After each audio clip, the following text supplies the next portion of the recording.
अस्सलामु अलैकुम वरहमतुल्लाह। तो दोस्तों, आज का final episode number 32, lesson number 32 है गीत। और गीत के तहत हम पढ़ेंगे गीतकार सलाम मछली शहरी के बारे में। सबसे पहले जानेंगे हम गीत किसे कहते हैं। आज चूँकि फाइनल है इसलिए कुछ एक्स्ट्रा बातें भी होगी इंशाअल्लाह। उसके बाद फिर नेक्स्ट एपिसोड आपको कुछ हिदायत और कुछ मैसेजेस के लिए होगी इंशाअल्लाह।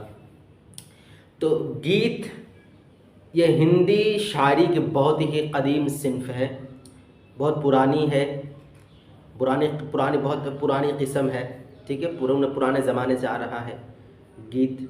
और एक गीत ये मुज़क्कर है। ठीक है, गीत ये हिंदी शायरी की बहुत ही कदीम और महबूब सिन्फ है। ठीक है, ये शुरू ही से है। और इसके पहले गीतकार अगर माना जाए, किसको माना जाता है? कुली कुतुब शाह। हिंदी गीतकार सबसे पुराना कौन है? कुली कुतुब शाह। ठीक है, कुली कुतुब शाह को गीतकार में सबसे पुराना शायर माना जाता है। समझ में आ गया? हाँ। उसके बाद गीत का उद्देश्य क्या है, इसकी खुसूसियत क्या है, कब गाया जाता है, कब इसको गुनगुनाया जाता है। तो कहते हैं कि खेत खलियान रुखसती, है ना, खेत खलियान रुखसती शादी ब्याह वगैरह में इसको गुनगुनाया जाता है। हम लोग गीत भी बोलते हैं शादी ब्याह में गाने के लिए, बहुत ज़्यादा अपने अपने भाषा में अपने अपने लैंग्वेज में लोग करते हैं। तो वही क्या है? गीत है ना। हम लोग अपनी ज़बान में कुछ और भी बोलते होंगे, ताकि बदले दाल का यूज़ करते होंगे, लेकिन वही गीत है। समझ में आ गया? हाँ। इसमें हिंदी के नरम नाजुक और सबक और अल्फाज का इस्तेमाल ज़्यादा होता है। इसकी खुसूसियत क्या होने चाहिए? गीत शादी ब्याह कब गाया जाता है, किस लिए गाया जाता है? तो शादी ब्याह, खेत खलियान रुखसती वगैरह में गुनगुनाया जाता है। ठीक है, इतना क्लियर है। खुसूसियत इसमें हिंदी के नरम और नाजुक और सबक और अल्फाज का ही इस्तेमाल ज़्यादा होता है। इसमें ज़्यादा हिंदी के अल्फाज आते हैं, उर्दू के बहुत कम आते हैं। उसके बाद गीत के शौरा कौन कौन हैं, गीतकार कौन कौन हैं, उसमें आपका पूछा भी जा सकता है कि मुस्लिम शौरा का नाम बताइए कि हिंदी गीतकारों में। तो यहाँ पे है कुछ: सलाम मछली शहरी, बैकल उत्साही, अजमल सुल्तानपुरी, ज़ुबैर रिजवी और वसीम बरेलवी। सलाम मछली शहरी, बैकल उत्साही, अजमल सुल्तानपुरी, ज़ुबैर रिजवी, वसीम बरेलवी। ठीक है, तो इसमें सलाम मछली शहरी का गीत है और लास्ट है, ये अकेला इन्हीं का गीत इसमें जिक्र है। तो सलाम मछली का असल नाम क्या है? अब्दुस्सलाम। सलाम मछली का असल नाम अब्दुस्सलाम। ठीक है। पैदाइश कब और कहाँ हुई? तो पैदाइश 1 जुलाई 1921, 1921, 1 जुलाई 1921 को मछली शहर जौनपुर यूपी में। मछली शहर क्या है? ये जगह का नाम है। मछली शहर जगह का नाम है, जौनपुर में पड़ता है। और ये कहाँ पर है? उत्तर प्रदेश। तो पैदाइश 1 जुलाई 1921 को मछली शहर जौनपुर में हुई। ठीक है। वालिद का नाम अब्दुल रज़्ज़ाक़। वालिद का नाम क्या है? अब्दुल रज़्ज़ाक़। दादा का नाम मोहम्मद इस्माइल। उसके बाद इन्होंने तदरीस का आगाज़ कहाँ से स्टार्ट किया, कहाँ से किया? तदरीस का सिलसिला कहाँ से शुरू किया? तो फारबिस हाई स्कूल फैज़ाबाद से शुरू किया। फारबिस हाई स्कूल के फैज़ाबाद से शुरू किया। ठीक है, फारबिस हाई स्कूल के फैज़ाबाद से शुरू किया। उसके बाद ये तहरीक हिंद, आज़ादी हिंद से भी वाबस्ता रहा। अगर आपसे पूछा जाए ये किस तहरीक से जुड़ा रहा, तो तहरीक आज़ादी हिंद से वाबस्ता रहा। उसके बाद ये मैट्रिक में फेल हो गए थे, है ना, इसलिए उसके बराबर कोई इम्तिहान दे करके लखनऊ यूनिवर्सिटी में दाखिला लिया। लखनऊ यूनिवर्सिटी में मैट्रिक के बराबर कोई इम्तिहान दे करके, इंट्रांस वगैरह दे करके लखनऊ यूनिवर्सिटी में दाखिला लिया, लेकिन ये मैट्रिक में असल फेल हो गए थे। उसके बाद इनके मजमूए, इनकलाबी नज़मों के मजमूए का नाम क्या है? अगर आपसे पूछा जाए कि इनकलाबी नज़्म के मजमूए का नाम क्या है, तो इनकलाबी नज़्म के मजमूआ का नाम मेरे नग़मे। ठीक है, मेरे नग़मे। और इसी को अंग्रेज़ी हुकूमत ने, बरतानवी हुकूमत ने कब्ज़ा कर लिया था, जब्त कर लिया था, है ना। इसमें जो कि इनकलाबी नज़में थे, आज़ादी के लिए लिखे गए थे, सारी चीज़ें लिखी गई थी, नज़में लिखी गई थी जो नौजवान को अंग्रेज़ों और बरतानवी हुकूमत के ख़िलाफ़ वरगलाने और उनके ख़िलाफ़ बगावत करने और उनके जज्बात को बढ़ाने भड़काने के लिए काफ़ी था। इसी वजह से इस नज़म के मजमा को अंग्रेज़ों या बरतानवी हुकूमत ने जब्त कर लिया था। इतना क्लियर है। तो अगर आपसे पूछा जाए कि इनकलाब नज़मों के मजमा का नाम क्या है, तो मेरे नगमे, ठीक है। उसके बाद इनकी एक हॉबी क्या थी, आदत क्या थी, इन्हें क्या पसंद था, तो इन्हें मंजूम ख़त लिखने की आदत थी, मंजूम ख़त लिखने की आदत थी, यानी रदीफ काफ़िया वगैरह के साथ मुनज़्ज़म तरीक़े से ख़त लिखने की इन्हें आदत थी। उसके बाद यूनिवर्सिटी और फिर तदरीसी सिलसिला आगाज़ करने के बाद इनका राबता आचार्य नरेंद्र से हुआ, है ना, आचार्य नरेंद्र से हुआ। और इसी के तवस्सुत से वो फैज़ाबाद के एक रिसाला, एक मैगज़ीन निकलता था, नगमा के एडिटर बन गए। तो एडिटर किस रिसाला का बने, नगमा। एडिटर किस रिसाला का बने, नगमा, ठीक है। किसके तवस्सुत से, किसके ज़रिए, तो ये आचार्य नरेंद्र के तवस्सुत से, इसी के रिकमेंडेशन से, ठीक है। उसके बाद इन्होंने शायरी कब से शुरू की, तो शायरी 14 साल की उम्र में शुरू कर दी थी। 14 साल की उम्र में शायरी शुरू कर दी थी। पहली नज़म 1935 को शाये हुआ एक मैगज़ीन में, नैरंग ख़याल, है ना। पहली नज़म 1935 को नैरंग ख़याल नामी रिसाला में या फिर कह लीजिए मैगज़ीन में शाये हुई। पहली नज़म का नाम क्या है, पहली नज़म कब शाये हुई, 1935 को। उसके बाद इनके गीतों के मजमुए कौन कौन हैं, पायल, बाजू बंद खुल जाए, तीन हीरे, ठीक है। पायल, बाजू बंद खुल जाए, तीन हीरे, ये 3 गीतों के मजमुए हैं। उसके बाद नज़में, है ना, गीत ये हिंदी है, नज़में ये उर्दू है। नज़में सड़क बन रही है, पीतल का सांप, ये 2 है।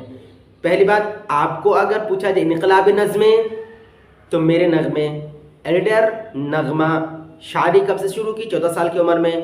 पहली नज़म कब शाये हुई, 1935 को, किसमें, नैरंग ख़याल में, ठीक है। उसके बाद गीत गीत के मजमुआ कौन कौन शाये हुए, पायल, बाजू बंद खुल जाए, 3 हीरे। और नज़में कौन कौन शाये हुई लिखी इन्होंने, सड़क बन रही है, पीतल का सांप। उसके बाद दूसरा मजमुआ कब शाये हुआ, तो दूसरा मजमुआ का नाम क्या है, उसआतें। पहला का नाम नहीं है, लेकिन दूसरे का नाम क्या है, उसआतें। अगर आपसे पूछा जाए कि दूसरा मजमुआ का नाम क्या है जो शाये हुआ, तो उसआतें कब शाये हुआ, 1944 को, है ना। या फिर अगर पूछा जाए कि उसआतें किसकी नज़म है ना, या मजमुआ है, तो सलाम मछली शहरी का मजमुआ है ना। कब शाये हुआ, 1944 को। उसके बाद इनका इंतकाल, सलाम मछली शहरी का इंतकाल 1973 लाहौर पाकिस्तान में हुआ, 1973 लाहौर पाकिस्तान में हो गया, ठीक है। उसके बाद इनका जो गीत है ये सिंपल है कि जमुना की लहरें उठती हैं, कुछ कहती हैं, कुछ गाती हैं, और गाते गाते सपनों की दुनिया में खो जाती हैं। क्या जाने क्या कह जाती हैं आकाश के हंसमुख तारों से, क्या जाने क्या सुन जाती हैं इस दुनिया के नज़ारों से। जमुना की लहरें उठती हैं, कुछ कहती कुछ गाती हैं। तो ये इनका गीत की लय है, या फिर इनका गीत की एक निशानी है, एक पहचान है। उसके बाद है आपका मारूज़ी सवालात, पेज नंबर 212 212 में। पहला सवाल है, सलाम मछली शहरी किस सिन्फ़ शायरी के शायर हैं, किस सिन्फ़ शायरी के शायर हैं। तो आपका ऑप्शन डी यानी दाल सही हो जाएगा, गीत। दूसरे नंबर पे जमुना नदी हमारे मुल्क के किस सूबा से ज़्यादा गुजरती है, तो आपका ऑप्शन अलिफ यानी ए उत्तर प्रदेश, ठीक है, सही हो जाएगा। 3 नंबर, ताजमहल किस मुग़ल बादशाह ने तामीर कराई थी, तो आपका ऑप्शन डी यानी दाल सही हो जाएगा, शाहजहां ने। 4 नंबर पे ज़ेल के शेर का दूसरा मिसरा पूरा करें, है ना, जिस दूसरी लाइन आपको पूरी करनी है, इसमें थोड़ा सा दिया हुआ है। क्या जाने क्या कह जाती हैं। आगे क्या है, आकाश के हसमुख तारों से, आकाश के हसमुख तारों से। 5 नंबर, आकाश का मुतरादिफ लफ्ज़ झेल में कौन है, आफताब है, खुर्शीद है, उफुक है, आसमान है। तो आकाश ये हिंदी शब्द है, इसका उर्दू में हम मुतरादिफ है आसमान है। ऑप्शन डी आपका सही हो जाएगा। ठीक है, इतना क्लियर हो गया। उसके बाद मुख्तसर सवालात में आपका पहला सवाल है, सलाम मछली शहरी की ज़िंदगी पर 5 जुमले लिखिए। आपको सिंपल सा याद रखना है, ठीक है, सिंपल सा याद रख के उसको लिखने की प्रैक्टिस करना है कि सलाम मछली शहरी का असल नाम अब्दुल सलाम था, उनकी पैदाइश मछली शहर जौनपुर यूपी में एकम यानी 1 जुलाई 1921 में एक गरीब ख़ानदान में हुई। माली हालात अच्छी ना होने की वजह से आला तालीम हासिल ना कर सके। बहरहाल बचपन से सलाम मछली शहरी शेर व शायरी शुरू कर दी थी और कई मजमूए शायर हुए। सलाम मछली शेर नज़में गज़लें भी लिखें जो बेहद मकबूल हैं। अक्सर उनकी गज़लें इनकलाबी तर्ज पर हैं। ठीक है, इतना सिंपल से आपको याद रखना है। उसके बाद 2 नंबर है, मुग़ल बादशाह शाहजहाँ ने ताजमहल की तामीर की थी तो अपनी बेगम या अपनी महबूबा बेगम मुमताज़ महल की मोहब्बत में, है ना, अपनी बेगम मुमताज़ महल की मोहब्बत में या याद में। 3 नंबर, गीत लिखने वाले 4 मुस्लिम शौरा के शायरों के नाम बताएं तो बैकल उत्साही, अजमल सुल्तानपुरी, ज़ुबैर रज़वी, वसीम बरेलवी और आपका सलाम मछली शहरी भी आ जाएंगे।